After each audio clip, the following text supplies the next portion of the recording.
So hi guys, welcome back to my channel. आज हम start करने वाले हैं क्लास 11th और क्लास 12th आईएससी का सबसे इंपॉर्टेंट जो कि है गद्य संकलन। तो गाइस इसमें हम बात करेंगे सबसे पहला इंपॉर्टेंट चैप्टर जो कि है पुत्र प्रेम। तो ये पुत्र प्रेम स्टोरी है, ये गद्य संकलन की पहली सबसे इंपॉर्टेंट स्टोरी है जिसका नाम है पुत्र प्रेम बाई प्रेमचंद। इसके कवि कौन है? वो है प्रेमचंद। अब देखिए प्रेमचंद जो है वो हिंदी के सबसे अच्छे कवि हैं। हमने बचपन से उनकी काफी सारी स्टोरी पढ़ी हुई है, जैसे कि उन्होंने काफी सारी स्टोरीज लिखी हुई हैं, जैसे कि हो गई एक है रंगभूमि हो गई और उनकी गबन हो गई, गोदान हो गई, ऐसे उन्होंने काफी सारी स्टोरीज को लिखा है। अब मैं आपको हर एक चीज उसमें अच्छे से बताऊंगी जिससे कि आपको चैप्टर बहुत ही अच्छे समझ में आ जाए। तो ये for class 11th and class 12th ISC दोनों के लिए है और इसमें हम इजिली पूरे चैप्टर को कवर कर लेंगे। तो देखिए इसमें जो हमारे प्रेमचंद जी बहुत ही अच्छे कवि हैं, वो भी हिंदी के हैं। ये जितनी भी स्टोरीज लिखते हैं बहुत ही ज्यादा फेमस होती हैं और लोगों की फेवरेट भी हो जाती हैं। तो इनका जो मतलब कहानी है, इस कहानी में वो बहुत ही ज्यादा अच्छी अच्छी चीजें बताते हैं। पुत्र प्रेम, तो कहानी है पुत्र प्रेम। अब इसमें हम ये जानते हैं कि पुत्र प्रेम मतलब कि पुत्र प्रेम में जो पिता होते हैं वो होते हैं बाबू चैतन्य दास। अब ये चैतन्य दास होते हैं, ये वकील थे, ये एडवोकेट थे। इनके दो मतलब कि 2-3 गांव में इनकी जमींदारी थी। अब हिंदी में आपको समझ में आ रहा होगा, 2-3 गांव में इनकी जमींदारी भी थी। अब वे खूब मतलब कि वो थोड़े से कंजूस टाइप के इंसान थे। जितने भी पैसे वेस्ट करते थे, खर्चा करते थे, वो मतलब पहली चीज पैसों को वेस्ट नहीं करते थे और जो भी यूज में भी लगाते थे बहुत सोच समझकर जो उसको खर्च करते थे। और इनके 2 बेटे थे, एक बड़ा बेटा था, एक छोटा बेटा था। जो बड़ा बेटा था उसका नाम प्रभुदास था और छोटे का नाम शिवदास था। अब जो बड़ा बेटा प्रभुदास था उनसे जो है उसको काफी सारी आशाएं थी कि हाँ वो बहुत कुछ मेरे परिवार के लिए कर सकता है, मेरा बेटा है और ये बहुत ही ज्यादा पढ़ने में अच्छा है। तो जितना भी पैसा होता था उसकी पढ़ाई में खर्च कर दिया करते थे, क्योंकि उनको लग रहा था कि अगर ये आजकल का कुछ बन गया तो बहुत ही ज्यादा इसकी जो पैसे मतलब बहुत ही पैसे लेकर आएगा, ऐसा वो सोच रहे थे।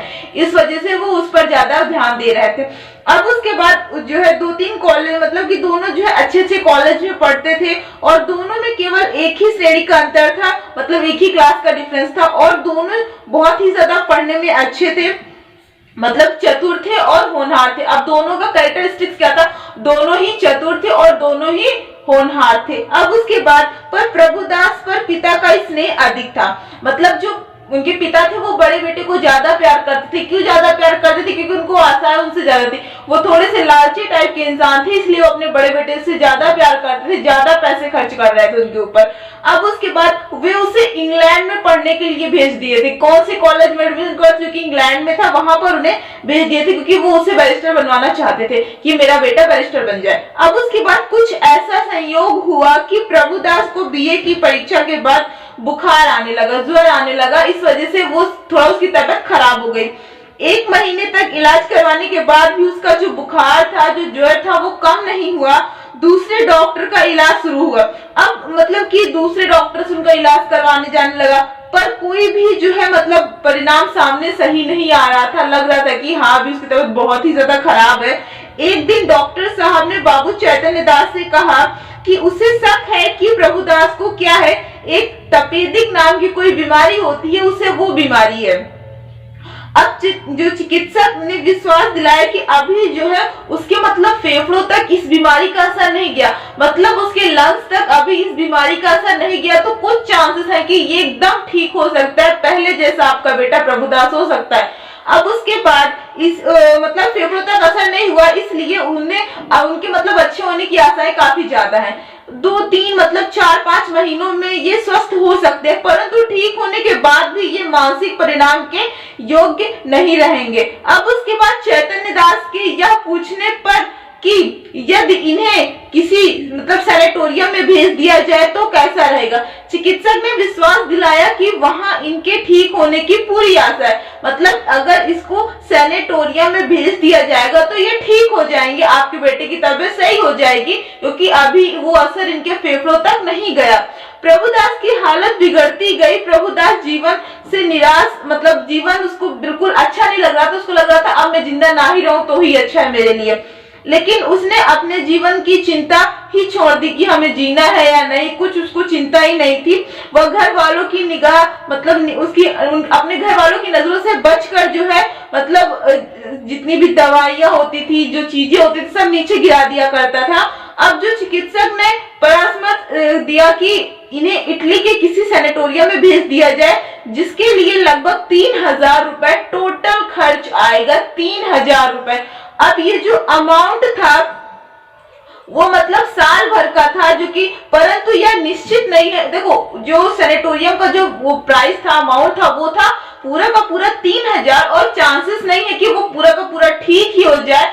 इसलिए उनके जो पापा होते हैं बाबू चैतन्य दास जी, बहुत ही ज्यादा सोचते हैं, समझते हैं, उस मतलब कि पैसे बहुत सोच समझ के खर्च करते हैं, इसलिए वो बहुत ही ज्यादा चिंतित रहते हैं इस बात से। अब उसके बाद वो कहते हैं कि कोई पक्का नहीं कि वो वहां से ठीक होकर ही वापस आए। अब परिवार में प्रभुदास को इटली भेजने के प्रस्ताव पर मतलब वाद विवाद होने लगा, बातें होने लगी कि भेजा जाए या नहीं, लड़ाइयां मतलब ऐसे होने लगी। तो चैतन्य दास की पत्नी अपने बेटे को इटली भेजना चाहती थी। मतलब जो उनके पापा होते वो तो पैसे देखकर थोड़ा सा मतलब रुक सा जाते, लेकिन उनकी जो माँ होती है वो लास्ट तक कहती है कि उनका मतलब उनसे कहती है, रिक्वेस्ट करती है कि नहीं उसको भेजना ही चाहिए, शायद मेरा बेटा ठीक हो जाए। पर उनके पति ने हाथ मतलब कि बिल्कुल भी मतलब उस चीज में इंटरेस्ट नहीं लिया, मतलब कि बिल्कुल भी इंटरेस्ट नहीं लिया कि वहां पर जाए, उसे 3000 रुपए मुझे खर्च करना पड़ेगा।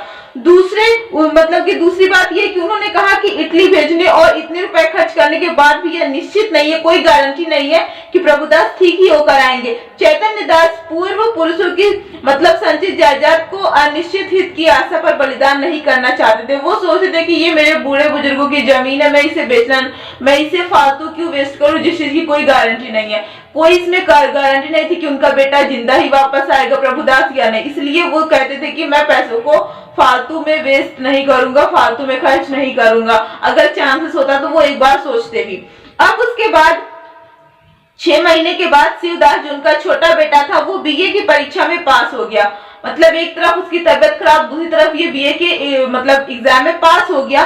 चैतन्य दास ने उसे इंग्लैंड में कानून पढ़ने भेज दिया, मतलब उसको बैरिस्टर के लिए इंग्लैंड भेजा था, अब इसको कानून मतलब लॉ को पढ़ने के लिए भेज दिया।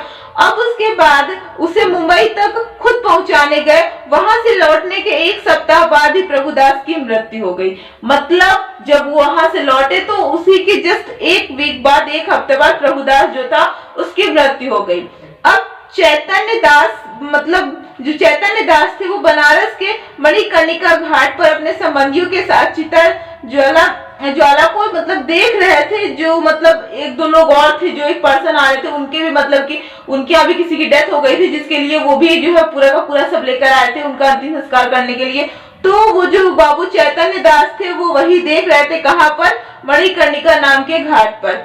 अब उस समय उनके मन में कल्पना उठ रही थी, संभव है इटली जाकर प्रभुदास मेरा बेटा स्वस्थ हो सकता था। मैंने 3000 का मुख देखा और अपने पुत्र को अपने हाथों से खो दिया। उनके नेत्रों से मतलब अश्रुधारा मतलब आंखें बह मतलब कि पूरे के पूरे आंसू बहने लगे और वो बहुत ही ज्यादा उदास थे, पछता रहे थे कि मैंने ये क्या किया। यह कल्पना उन्हें ग्लानि, शोक और पश्चाताप के बाणों से बेध रही थी।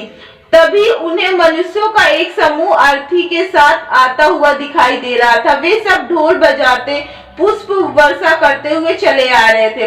घाट पर अर्थी उतारी और चिता बनाने लगे। उनमें से एक युवक आकर चैतन्य दास के पास खड़ा हो जाता है। अब वो उसे जानते तो है नहीं। बातचीत के दौरान उस युवक ने बताया कि उसके पिता की मृत्यु हो गई है। पिता की अंतिम इच्छा थी कि हमें मणिकर्णिका घाट पर ले आना। मतलब जो उनके पिता थे उनकी अंतिम इच्छा थी कि मुझे मणिकर्णिका घाट पर ही लेकर आना अगर मैं मर जाऊं तो।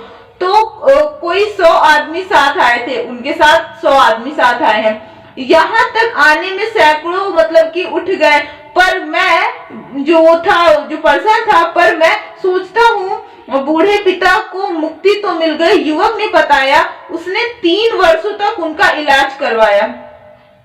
वैद्यों ने जो कुछ कहा उनमें कसर नहीं छोड़ी। तभी युवक का एक साथी आ गया और बोला, नारायण लड़का दे तो ऐसा दे, घर की सारी मतलब की पूंजी पिता की दवा दारू में स्वाहा कर दी। अब उसके बाद युवक ने बताया कि पैसा तो हाथ का मैल है, ये तो इसका तो आना जाना लगा रहता है, लेकिन जो मनुष्य होता है वो एक ही बार जन्म लेता है और एक ही बार मरता है। अब वो ऐसा बता रहे हैं, यदि जिंदगी रही तो फिर कमाऊंगा, फिर कमा खाऊंगा। उसके बाद बोला था कि मन में यह संतोष तो रहा कि पिता को बचाने में मतलब कि मैंने कोई कष्ट नहीं, मतलब कि कोई मुझे कष्ट नहीं हुआ, मैंने बचाने की लाख कोशिश भी की, मतलब उनके साथ में लास्ट तक डटा रहा, कोई कसर भी नहीं छोड़ी।